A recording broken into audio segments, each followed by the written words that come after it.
what you gotta do. See, you going over there and start playing a piece. Why? Of course, there's a fella I've got to see. And if you playing it right, he's gonna come around. Yeah, right, Willie. Who is this guy? Don't ask me who. You know damn well who.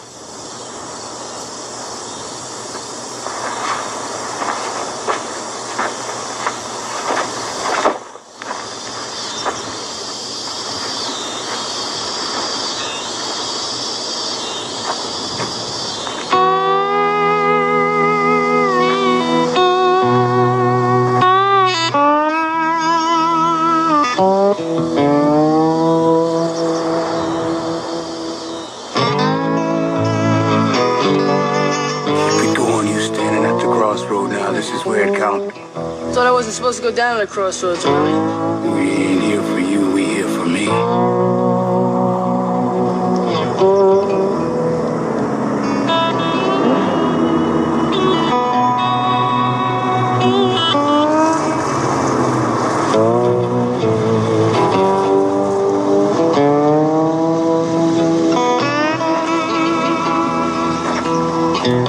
Y'all need a ride? What you waiting for, huh? Come on, Willie, let's get to Fulton's Point, huh? What time he coming round? What time? Who coming round? You don't be fooling with me. I'm talking about Legba. Legba? Where you been at, Slick? He done changed his name to Scratch. I don't want none of your sense. I got business with the man. Mean old bastard, ain't you? Forget it, honey. He's crazy. Now, y'all sure you don't need a ride? Ain't riding with the likes of you, smart ass. Or your bitch, neither. Suit yourself, old man.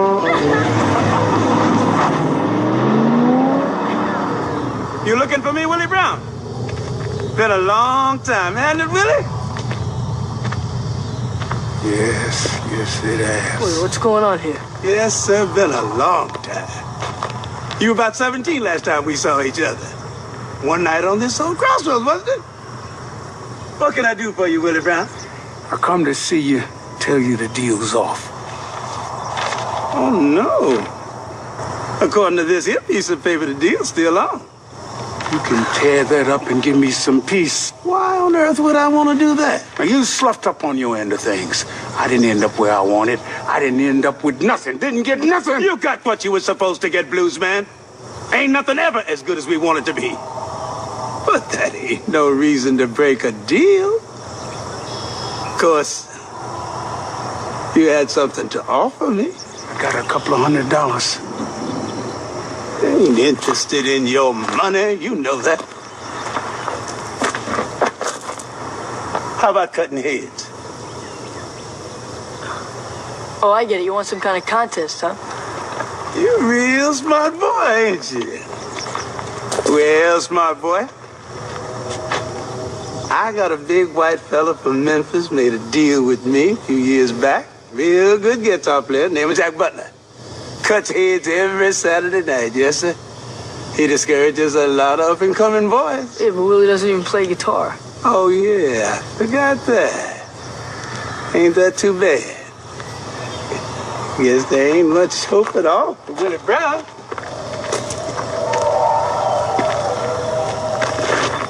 Unless you might want to sit in for him. Don't do it. Sure, he's my friend. I don't believe in any of this shit anyway. I say don't do it, Lightning. You win, I tear up Willie's contract. But what happens if my man Jack Butler wins? You get me. I already got you. Well, then you got me, too. Shut up, you hear? I don't want you making no deals. Take it easy, Willie. I'm just calling his bluff here. We'll get to Fulton's Point after this. Where and when for this thing? Oh, I can get us there real quick. Jack Butler's gonna like you.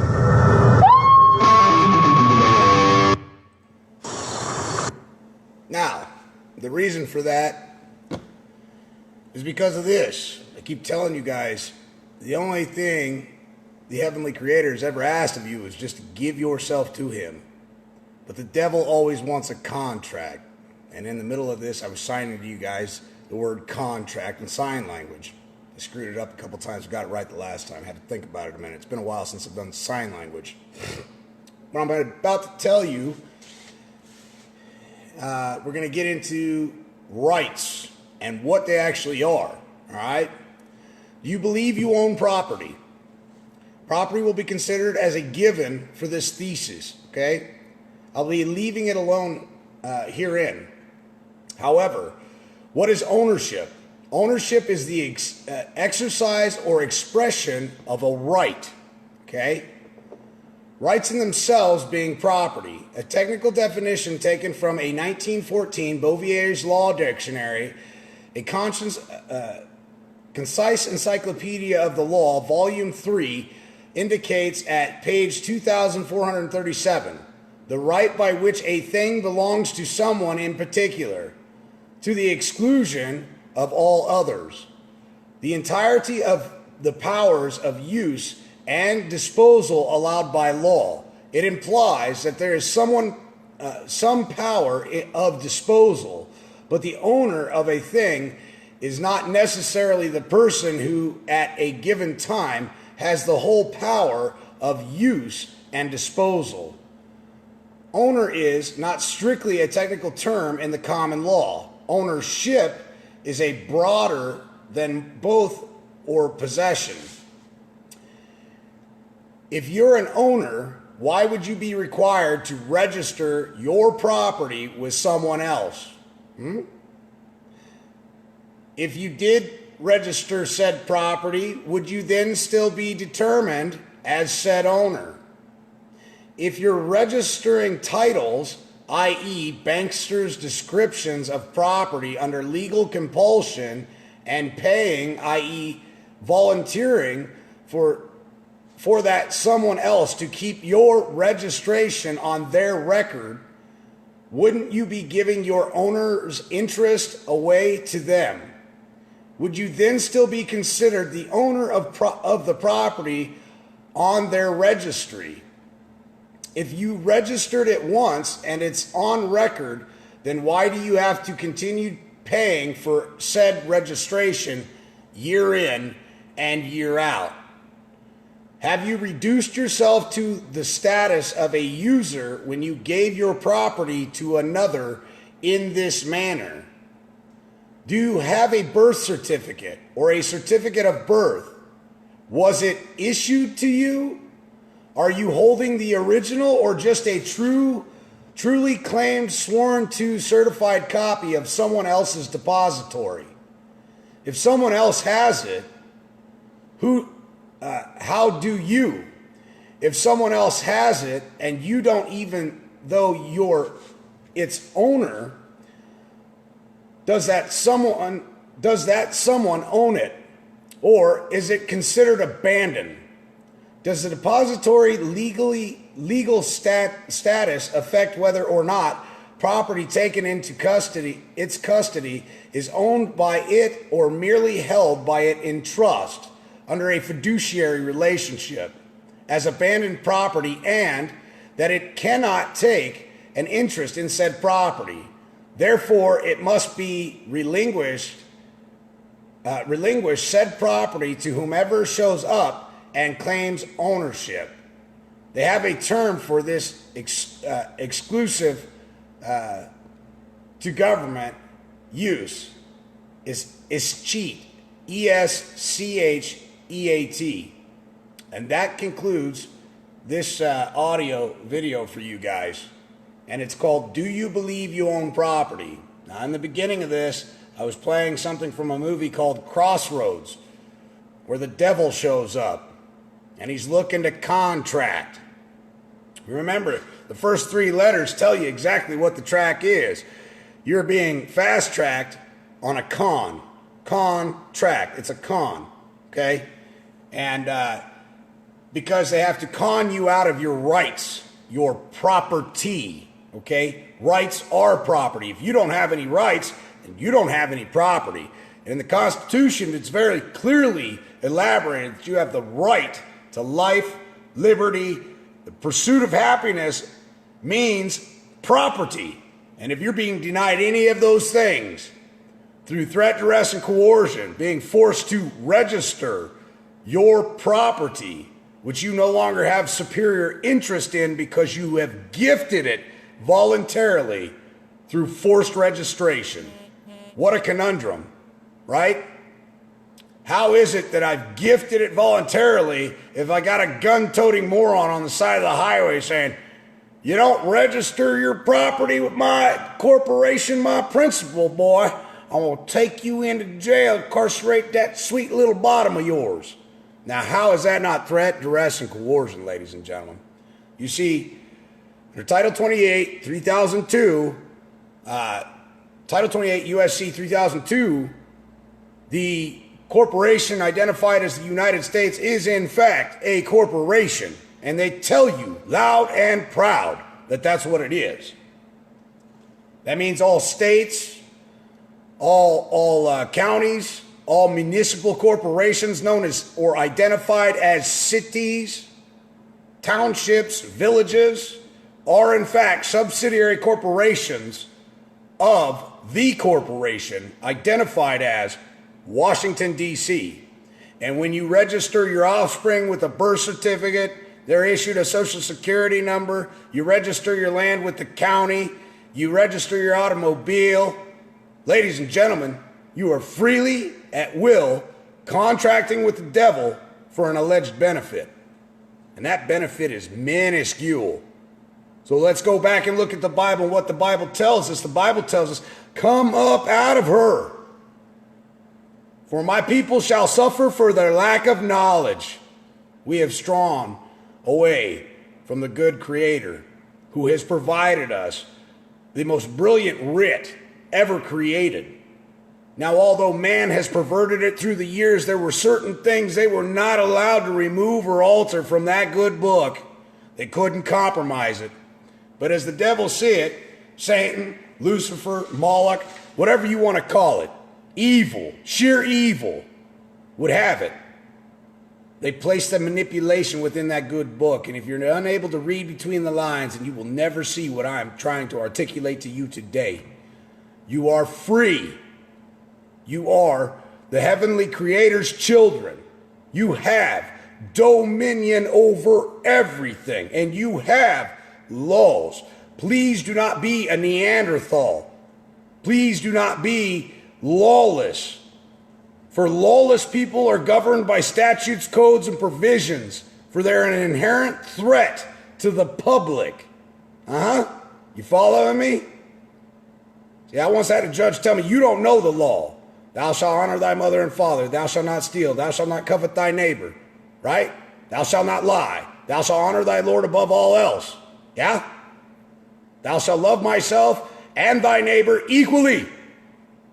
I said, need I go on or shall I digress? I'm pretty sure I've affirmed that I know the law. You want to talk about power, ladies and gentlemen. You want to talk about strength.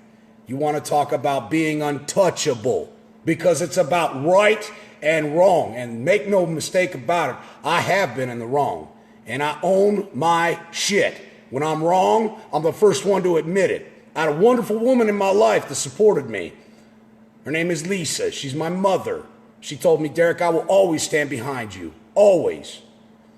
She said, whether you're right or you're wrong, I'll still be behind you. It took me years and years to understand what she meant by that. And what she meant by that is quite clearly evident. When you're in the right, I'm going to be behind you because nobody else will stand up when you stand up. But I'll be there. But when you're in the wrong, the reason I'm standing behind you is to make sure you do the right thing and hold yourself accountable and responsible for the actions that you have made that have brought disgrace to this family. And the only way to rectify that is to stand up and do completely polar opposite of what your politicians are doing. That means admit when you're wrong, see the mistake, take the corrective action to apologize and own your business, own your mistake, and then take the corrective measures to correct your mistake and make it right. Ladies and gentlemen, this world does not have to be as difficult as everybody makes it. And you can follow the statutes and codes and provisions all the days of your life, and you will always fall short of appeasing your master.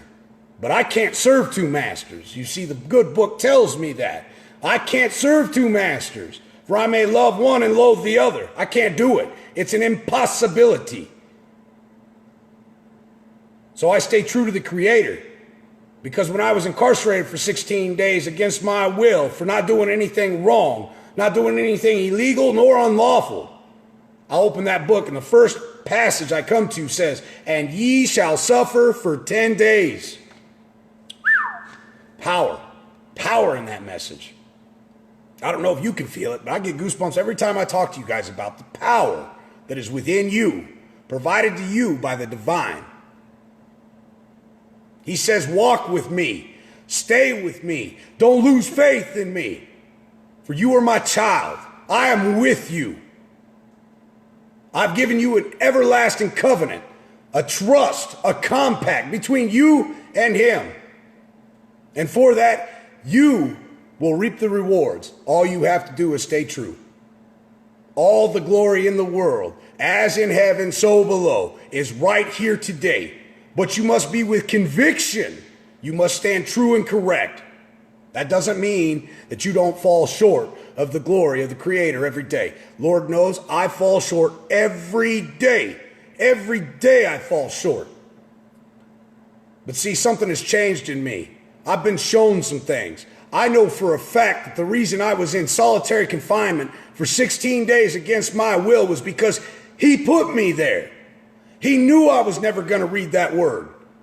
He knew I was going to read all Corpus Juris Secundum, which is volumes upon volumes. He knew before I was going to read that book, that original book of trust, that original banking manual, the word of the heavenly Creator. He knew before I was ever going to read that, I would read every devilish manuscript and never even look twice at it. So he put me in a place, and he had his people strip me of all my legal effects, legal paperwork. And because I had read all this devilish, cockamamie horseshit writs by other men, I knew that I was being denied due process of law. What I didn't realize was he was opening the door for me to read the law so I could understand what due process of law is about. And as I read about the inequities that are ever prevalent here and today, right now, as they were 10,000 years ago, they're still the same. You see, history repeats itself because your churches are now 501c3s. They don't teach you the truth about that word. They don't teach you about your unalienable rights. They don't teach you about the inequities of banking. They don't teach you about the tabernacles and the synagogues gone rogue. They don't teach you about the money changers, even though that good book tells you about the money changers and the evil of gluttony. They don't teach you about the greed that has succumbed this world, or that we have succumbed to, because we fall short in paying attention to the scripture. And instead of reading it ourselves, we allow somebody else that gets paid handsomely, that flies around in Learjets, has multi-million-dollar homes, talks about all the sufferance within the world, yet doesn't donate a damn dime to any of them. There's no excuse for people being homeless. There's no excuse for people being poor. There's no excuse for people going hungry. There's no excuse for not having clean water. To every man, woman, and child on this planet, there is no excuse. I'm tired of the excuses from the politicians who proclaim to walk in the light of the Heavenly Father, yet every time I watch a bill they sign, it has nothing to do with the Lord. It has nothing to do with the saving of mankind or his people. Nothing. It's all about unjust enrichment. It's all about being deceitful, conniving, stunning, and cunning. So let these words resonate deep. I'm not a pastor, ordained minister. I'm not authorized by the licensor as a licensee to bring you this heavenly message. Quite the opposite. I don't know where it comes from, ladies and gentlemen, but I do know this much. I was given a very, very powerful, unique, strong voice with a personality to match it.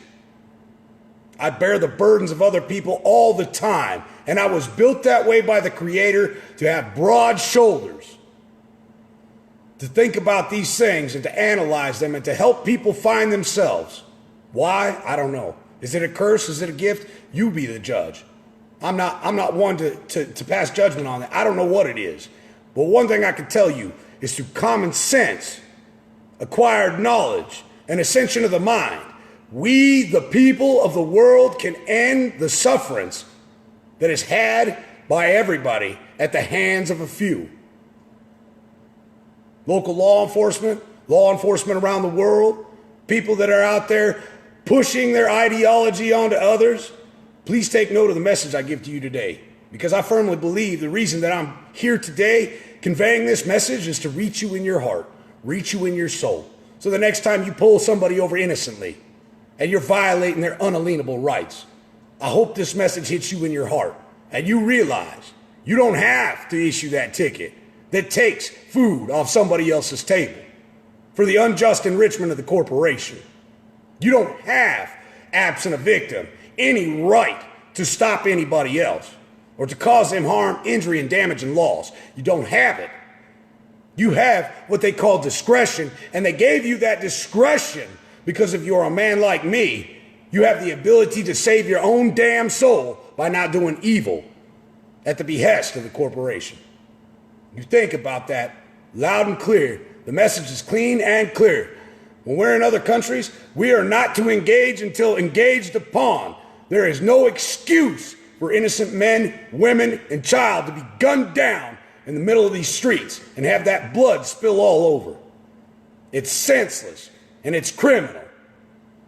And for you good cops out there that stand around and watch the bad cops, you're just as guilty. You're an accessory after the fact or during the commission of that crime. That's a crime against the Creator. For we are all children of the Creator. We're not supposed to be bearing false witness against our fellow man. That's a sin. That's a crime. It's a violation of natural law. It's a violation of God's law. So come up out of her, ladies and gentlemen. Come up here where the air is crisp, 59,000 feet, and see what I'm seeing firsthand. I love each and every one of you. Although we don't all know each other by first name, we are all one under the spirit of the heavenly Creator. Ain't no man above another man, period. Not one of us. Let he who has not sinned cast the first stone. Ain't a one of you watching today or one of you that will watch this that will ever be able to throw a stone. Ain't possible, ain't plausible. It's an impossibility. Talk to your preachers. Talk to your fathers. Talk to all these people who preach the good word and ask them why they're not teaching you about your value. Ask them why they're not showing you the inequities that are happening worldwide today and what you can effectively do to enact positive change. Stand with the good Lord. Stand with the Creator. He gave you His word that He will protect you, and He will. Does not say you will not suffer. He just says, I will protect you. I will take care of you. Do not go astray. Times may get tough. They may get hard. Do not leave my side. I got you.